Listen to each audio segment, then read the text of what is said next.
बिस्मिल्लाहिर्रहमानिर्रहीम, अस्सलाम वालेकुम। तैयारी पकड़ लें, ये जंग दोबारा शुरू होने वाली है और शायद हो सकता है इस दफा बड़ी भयानक हो जाए, जो हाल इस वक्त अमेरिका का हो रहा है।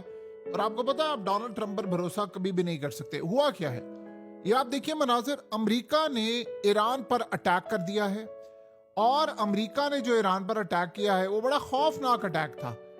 उसके बाद जो चिथड़े उड़ा दिए हैं ईरान ने अमेरिका के बहरीन और कुवैत में फौजी अड्डों के, वो एक अलग है। अमेरिका ने सबसे पहले ईरान के मिसाइल और ड्रोन स्टोरेज लोकेशन पर अटैक किया, रेडार साइट पर अटैक किया।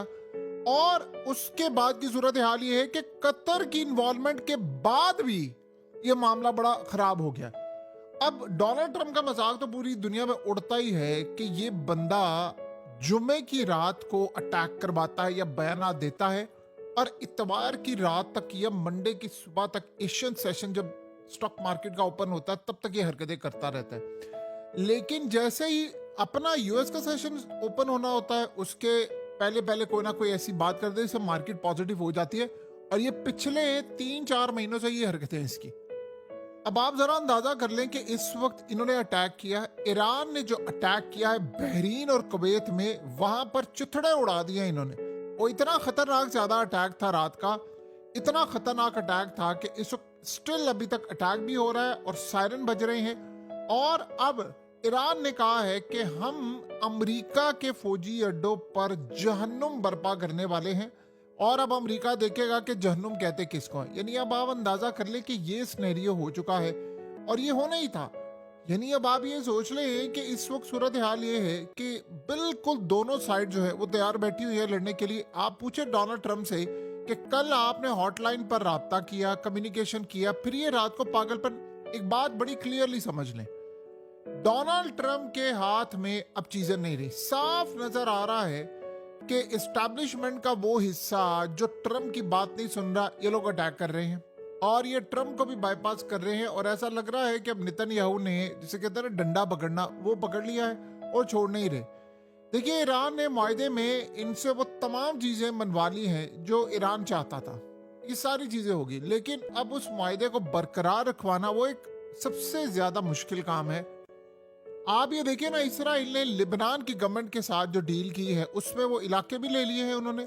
और उसके बाद जो लड़ाई है वो पीक पर है। तो अब आप बताएं कि इस सूरत हाल में आप दुनिया के अंदर क्या पागलपन, यानी मजीद किस लेवल पर आपने दुनिया में जाकर ये काम करना है। ये तो लड़ाई अब शुरू हो चुकी हुई है और इस सूरत हाल के अंदर इन्होंने अटैक किया और अमेरिका के फौजियों को मारा, वहां पर अमेरिका के अड्डों को। अब असल में अटैक हो रहा है बहरीन और कुवैत पर ज्यादातर, और 10 जगहों पर अटैक हुआ है और बड़ा ये खतरनाक अटैक था। सो अब आप बताएं कि क्या इस सूरत हाल में आपको अमन नाम की कोई चीज नजर आती है? यानी इन लोगों ने पागलपन की इंतहा की है। असल में ट्रंप को अब किस तरह मैनेज किया जाएगा ये किसी को नहीं पता। लेकिन ये बात आप ज़हन में रखें कि ईरान का जो जवाब है वो स्पेसिफिक सिर्फ 2 जगहों पर है, बहरीन और कुवैत। आपको पता है बहरीन और कुवैत ने ईरान से कोई बैकडोर चैनल इस वक्त इस्टेब्लिश नहीं किया हुआ। यानी बाकी ममालिक ने, कतर ने, सऊदी और बाकी सारे ममालिक ने कहीं ना कहीं बैकडोर चैनल इस्टेब्लिश किया हुआ है और उनके दरमियान आपस में मामला तय हो रहे हैं। लेकिन जो बहरीन का मामला है वहां से ईरान के खिलाफ बहुत ज्यादा, यानी एक लड़ाई की सूरत हाल है, कुवैत से भी हो रही है। तो वो वहां पर अब अमरीकियों को अटैक कर रहे हैं और ये बात अमरीका को शदीद नागवार गुजर रही है क्योंकि बाकी कोई इनको ताउन भी करने को तैयार नहीं, खासतौर पर कतर का मामला हो। अब ईरान की हिदायत से, ईरान एक हिदायत दी कि भाई ये एरिया है, यहाँ पर आपने सफर करना है, इसके अलावा आप नहीं कर सकते। अब उनकी हिदायत से हटकर कोई सफर करता है तो ईरान निशाना बनाता है। तो इसी मुआहदे की रूह से ईरान ने अमेरिका के साथ जो डील की थी उसमें ये था कि भाई ये वाले रूट पर आप सफर कर सकते हैं, इसके अलावा नहीं। अब हालत ये हो चुकी है कि अमेरिका अब धमकी देता है और उसके बाद क्या कहे। आज आप देखें ना, डोनाल्ड ट्रंप ने क्या कहा। उसने कहा है कि अब मैं ईरान को सफायती से मिटा दूंगा। एटम बम मारने की उसने बात की है। यानी आप अंदाजा कर लें कि ये लेवल हो गया है। कहता है कि मैं अब एटम बम मार दूंगा ईरान के ऊपर। यानी उसे कहा ईरान अगर नहीं सुधरता, जो कि वो नहीं सुधरेगा, तो मैं इसको अब सफायती से मिटा दूंगा। आप सोचें कि कितना इन्होंने आसान कर दिया है, इसको कितना नॉर्मलाइज कर दिया, न्यू नॉर्मल हो गया है कि भाई मैं जब चाहूंगा एटमी हमले की धमकी दूंगा, एटम बम मार दूंगा, फलाना कर दूंगा। यानी ये सूरत हाल इस वक्त पैदा हो गई है कि भाई मैं अब एटमी हमला करूंगा और ईरान को सफायसी से मिटा दूंगा। ये ट्रम्प की 8वीं धमकी है और ये पागलपन की हदें क्रॉस कर चुका हुआ है। आप यहां से अंदाजा कर लें कि इस बंदे से आप एक्सपेक्ट क्या कर सकते हैं। लोग ये समझ रहे हैं कि नहीं, ये ट्रम्प की खाली धमकी है। जो जुनूनी लोग आकर इक्तदार में बैठे होते हैं, आप उनसे कुछ भी उम्मीद लगा सकते हैं, वो किसी वक्त कुछ भी कर सकते हैं। मसला सारा यहाँ पर ये है कि ईरान अभी तक, देखिए, अमेरिका ने मुआहदा किया। आपको पता है ट्रम्प के साथ क्या हो रहा है? ट्रम्प की कोई बात को यकीन करने को तैयार नहीं है। मार्केट भी इस वक्त डिस्टर्ब है। ये बंदा करता क्या है? इसका एक ही काम है, सिर्फ एक काम है, और वो बड़ा भयानक काम है। ये बंदा आता है, धमकियां देता है, तबाही की बात करता है, बर्बादी की बात करता है, और उसके अलावा आप सोचे मुआहदा करता है, साइन करता है, लेकिन इसके मुआहदे पर आपको भरोसा करने को तैयार है। अब इंटरनेशनल मार्केट में अगर एप्पल की बात कर लें, एप्पल की प्रोडक्ट्स जो हैं, वो ट्रम्प को ये कह रहा है, एप्पल का सीईओ, कि आप ये क्या काम करके बैठे हुए हैं। हमारी सेल्स पर असर पड़ रहा है, चिप पर असर पड़ रहा है, सप्लाई चेन मुतासिर हो रही है, ये तमाम चीजें हो रही है, आप इसको कैसे मैनेज करेंगे? ये बंदा सुनने को तैयार नहीं है।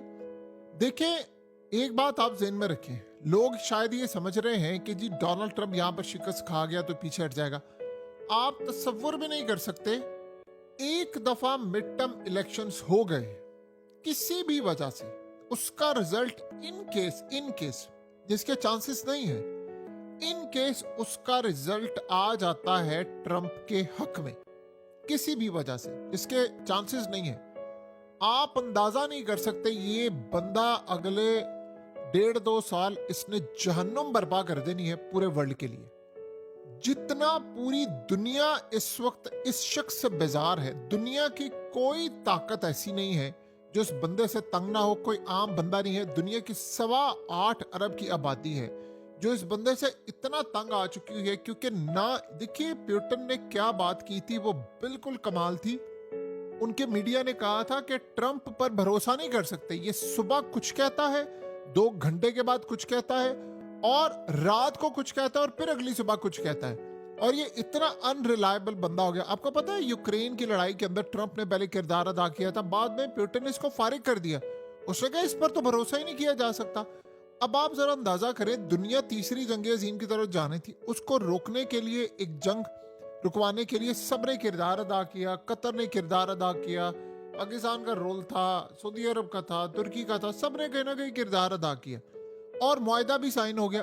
उसके बाद आप हरकतें देखें जरा, यानी वो अटैक कर रहा है, जब दिल करता है अटैक कर लेता है, जब दिल करता है तमाशा कर लेता है, और आधे घंटे पहले कहेगा कि मैं बिल्कुल ठीक हूं। यानी आप ये सोचें, इनकी जरा हालत देखें, 24-48 घंटे में इनके बयानात। हम ईरान से दोस्ती करना चाहते हैं, ईरान से गले मिलना चाहते हैं, ईरान के साथ ताल्लुकात चाहते हैं, हम चाहते हैं वहां पर इन्वेस्टमेंट हो, मामला तय हो, और उसके बाद फिर 2 दिन ईरान पर अटैक करते हैं। ईरान भी जवाबी अटैक करता है, और फिर सूरत हाल देख ले क्या होती, सारे ताबड़तोड़ इन पर हमले होते हैं, और वो कहते हैं हम इन पर जहन्नुम बर्पा करने वाले, और वो कहता है मैं एटमी हमला करने वाला हूं। यानी क्या पागलपन की इंतहा की हुई है इस बंदे ने। यकीन कीजिए, हम लोग सारे जो बाइडेन का मजाक उड़ाते थे कि वो एस्टैब्लिशमेंट उसको पीछे से मैनेज करती है। कम अज कम थोड़ी सेंस बाकी थी उस बंदे के दौर के अंदर, हत्ता कि वो मैनेज नहीं कर रहा था, पीछे बैठी ताकतें मैनेज कर रही थी, उसका कोई लेवल नहीं था, लेकिन कम अज कम पीछे बैठी ताकतें इस तरह पागलपन नहीं करती थी। इस बंदे का क्या भरोसा है? सुबह आप रात को सो रहे हो, आप सुबह उठे तो आपको पता चले तीसरी जंग अजीम छिड़ गई है, आपको पता ही ना चले। ये पागलपन की इंतहा इस बंदे की है। यानी आप सोचे कि कौन सा ऐसा प्रेसिडेंट है जो सुबह शाम किसी मुल्क को एटमी हमले की धमकी दे रहा है, मैं ये कर दूंगा, वो कर दूंगा। आप देकर दिखाएं जरा नॉर्थ कोरिया को, देकर दिखाएं आप नॉर्थ कोरिया को एटमी हमले की धमकी। वो कहता है किम जोंग कि मेरे मिसाइल लैंड करेंगे सीधा जाकर मियामी बीच पर। आपको पता चलेगा फ्लोरिडा में हुआ क्या है, वाशिंगटन में हुआ क्या है, न्यूयॉर्क में हुआ क्या है। यहां पर अटैक करने की बात करता है, वहां उसको देकर दिखाए ना एटमी हमले की धमकी। उसको, वो तो एटमी ताकत है। अगले ने, उसने तो ऐसे ICBM और पता नहीं क्या कुछ बनाया हुआ है कि उसके जो इस वक्त मिसाइल है वो अमेरिका के कोई डिफेंस सिस्टम ने नहीं रोकने, वो सीधा जाएंगे, अटैक कर देंगे, ये सारी जिंदगी रोते रहेंगे। ये इनकी सूरत हाल है। और ईरान से इतनी ठुकाई करने के बाद, इतनी ठुकाई हुई है, लेकिन फितरत नहीं बदल रही। यकीन कीजिए कि इस बंदे ने अपना असल रूप अब दिखाया है। लोगों ने लाइनों में मुसलमानों ने जितना इसको वोट दिया है, जिस बंदे के लिए उन्होंने कैंपेन की, जाती पैसे डॉलर्स लगाए उन्होंने, घर घर जाकर मुसलमानों ने इसके लिए वोट मांगा। इसने कहा था मैं गजा जंग बंद करूंगा, मैं वो पहला प्रेसिडेंट हूं जिसने कोई जंग शुरू नहीं की। ये अमेरिका की तारीख का सबसे ज्यादा बदतरीन प्रेसिडेंट है। यानी आप सोच नहीं सकते, इससे ज्यादा बदतरीन अभी तक तो कुछ नजर नहीं आता। अमेरिका की 240 साल तारीख में इतना